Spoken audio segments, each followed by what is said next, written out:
नमस्कार, मी डायटिशियन ऋतुजा मराठे पौष्टिक कट्ट्यावरती तुम्हा सर्वांचं पुन्हा एकदा मनापासून स्वागत करते. वर्षाचा पहिला सण मकर संक्रांत आपण येत्या 15 तारखेला आणि भोगी त्याच्या आदल्या दिवशी साजरी करणार आहोत. आपल्या सगळ्यांनाच माहिती आहे की सूर्याचा प्रवास हा दक्षिण गोलार्धामधून उत्तर गोलार्धामध्ये सुरू होणार आहे, ज्याला आपण सगळेजण उत्तरायण म्हणतो. आणि त्याचबरोबर धनुराशीमधनं तो मकर राशीमध्ये प्रवास करणार आहे, म्हणून आपण मकर संक्रांत हा सण साजरा करत असतो. आपल्याकडे आहार आणि हे सण यांचं खूप घट्ट नातं आहे. आहारशास्त्राचा ह्या सणावारांना खूप चांगल्या प्रकारे सपोर्ट आहे. मी सपोर्ट का म्हणत असते की खूप लोकांना टेन्शन येतं की सण आले की मग आम्ही जे काही डाएट करतो आहोत तर ते आम्ही करू शकणार नाही का, आम्ही भोगीची भाजी, तिळगुळ, गुळपोळी हे सगळं खाऊ शकणार नाही का. तर अजिबात नाही आहे असं काहीच. मी कायम सांगत आलेली आहे की आहार हा कायम आपल्या सणवारांना धरून असला पाहिजे. आपण सगळे सणवार हे आपल्या डाएटनुसार सेलिब्रेट करायचे असतात. तर भोगी आहे, भोगीची भाजीच बघा ना, सगळ्या शेंगभाज्या ज्या काही आहेत त्या अत्यंत फायबर रिच आहेत.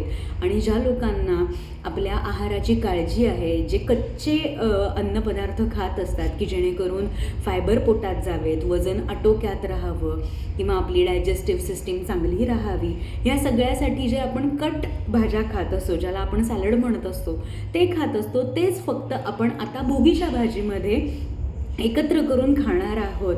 भोगीच्या भाजीमध्ये आपण गाजर घालणार आहोत, वेगवेगळ्या प्रकारच्या शेंगभाज्या घालणार आहोत, वांगं असतं, त्याचबरोबर थोडासा गूळ, तीळ असतं, त्याचबरोबर हरभरा आहे त्याच्यामध्ये घातलेला.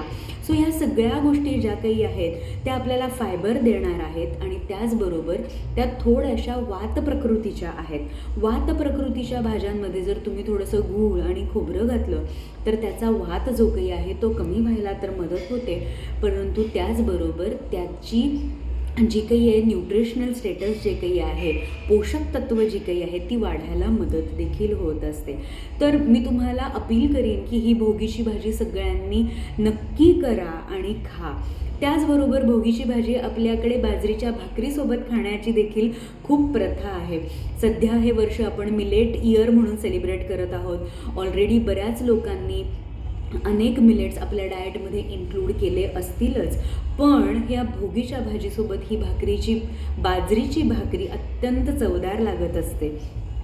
ही बाजरीची भाकरी जी काही आहे ती आहारशास्त्रानुसार तर चांगली आहेच आहे, पण ती कफनाशकसुद्धा आहे. या थंडीच्या दिवसांमध्ये बऱ्याच लोकांना सर्दी खोकल्याचे त्रास होत असतात. ही जी कफ प्रकृती आहे ही कमी करण्यासाठी ही बाजरीची भाकरी जी काही आहे ती अत्यंत उपयोगी आहे. त्याला वरनं थोडेसे तीळ जर तुम्ही लावले आणि ते जर छान भाजले गेले तर त्याचा स्वादसुद्धा अत्यंत सुरेख येत असतो. सो भोगीची भाजी आणि ही तीळ लावलेली बाजरीची भाकरी तुम्ही तुमच्या डाएटमध्ये नक्की इन्क्लूड करा. हा तर झाला सगळा भोगीचा प्रकार. दुसऱ्या दिवशी येणारा मुख्य सण म्हणजे मकर संक्रांत. मकर संक्रांतीला आपण तिळगुळ करत असतो आणि त्याशिवाय गुळाची पोळी देखील आपण करत असतो. या सगळ्या गोष्टी ज्या काही आहेत त्या उष्ण प्रकृतीच्या आहेत. थंडीच्या दिवसांमध्ये आपली पचनसंस्था ही वाढलेली असते, शरीराला जास्तीत जास्त उष्णतेची आवश्यकता असते. तर हे जे सगळे स्निग्ध पदार्थ आहेत ते आपल्या शरीराला खूप चांगल्या पद्धतीने ऊर्जा देत असतात.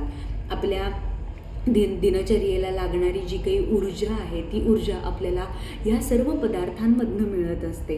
तर मी तुम्हाला अपील करेन की तुम्ही नक्की तिळगुळाचा वापर आपल्या डाएटमध्ये नक्की करा. त्याचबरोबर गुळाच्या पोळीचा नैवेद्य जो काही आहे तो नक्की आपल्या देवाला दाखवा आणि त्याचा लाभसुद्धा तुम्ही घ्या. बरेच जणं म्हणतात की डाएट करणार आहोत तर ही भोगीची भाजी ज्याच्यामध्ये गूळ घातलेला आहे, ओलं खोबरं घातलेलं आहे, कुणी चिंच घातलेलं आहे, तर ते आम्ही कसं काय खायचं, त्याचबरोबर गुळाची पोळी आम्ही कशी काय खायची.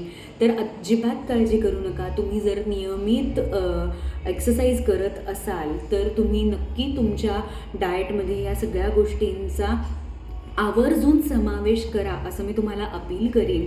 कारण एका दिवसाने जर तुम्ही पोर्शन कंट्रोल करून जर हे सगळे पदार्थ आपल्या डाएटमध्ये जर इन्क्लूड केले तर अजिबात त्याचा अपाय होणार नाही शरीराला.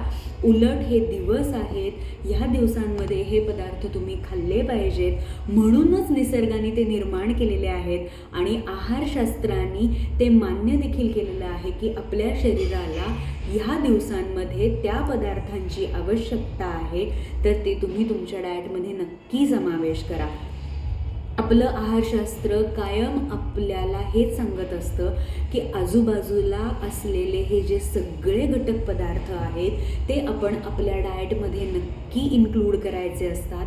फक्त प्रत्येकाच्या शरीराच्या प्रकृतीनुसार किंवा जर तुम्हाला कुठली व्याधी असेल तर त्याचं प्रमाण जे काही आहे ते कंट्रोलमध्ये ठेवायचं आहे. ज्यांना वजन आटोक्यात ठेवायचं आहे, ब्लड शुगर लेवल आटोक्यात ठेवायची आहे, त्या लोकांनी ह्या सगळ्या गोष्टी ज्या काही आहेत त्या थोड्याशा कमी प्रमाणात खायच्या आहेत. म्हणजेच काय, भोगीची भाजी आणि भाकरी ही तुम्ही आदल्या दिवशी सकाळी खाऊ शकता. रात्रीच्या आहारामध्ये तुम्हाला जे लिहून दिलेलं आहे ते तुम्ही खायचं आहे. दुसऱ्या दिवशी आपला मुख्य सण मकर संक्रांत आहे, तर त्या दिवशी सकाळच्या जेवणामध्ये तुम्ही गुळाची पोळी ही खाऊ शकता. त्याच्यासोबत मग पुन्हा तुम्ही सॅलड किंवा तुमचा इतर जो काही आहार आहे तो नियमित घेऊ शकता. आणि संध्याकाळी आपल्याकडे जे लोक येतील त्यांना तुम्ही तिळाची वडी किंवा तिळगुळ जो काही आहे तो तुम्ही त्यांना देऊ शकता आणि तिळगुळ देऊन तुम्ही ही मकर संक्रांत नक्कीच सेलिब्रेट करू शकता. मी तुम्हाला अपील करते की कमेंट बॉक्समध्ये कळवा की तुम्ही तुमची भोगीची भाजी कशा पद्धतीने बनवता आणि तुम्ही कुठल्या पद्धतीने हे उत्तरायण किंवा मकर संक्रांत साजरी करता हे मला नक्की कळवा. त्याचबरोबर जी लोक मला इंस्टाग्रामवरती फॉलो करतात त्यांनी मला त्यांच्या भोगीच्या भाजीचा फोटो, तिळगुळाच्या वडीचा फोटो नक्की त्यांच्या इंस्टाग्रामवरच्या स्टोरीवरती पोस्ट करा आणि मला टॅग करायला अजिबात विसरू नका. मी तुम्हाला अपील करते आहे की ही भोगी आणि ही मकर संक्रांत अत्यंत चांगली आहे. आहाराच्या दृष्टीने तर चांगली आहेच आहे, पण ही सुख समृद्धी आणि हा सुगीचा सण जो काही आहे तो खूप चांगला आहे. आपण सगळे मिळून नक्की सेलिब्रेट करूया. भेटूया पुढच्या व्हिडिओमध्ये. तोपर्यंत तिळगुळ खा आणि सगळ्यांनी सगळ्यांची गोड गोड बोला. धन्यवाद.